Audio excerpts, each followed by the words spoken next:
With the computer, as with any tool, the concept and direction must come from the man.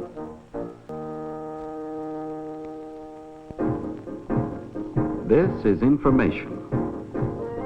The proper use of it can bring a new dignity to mankind.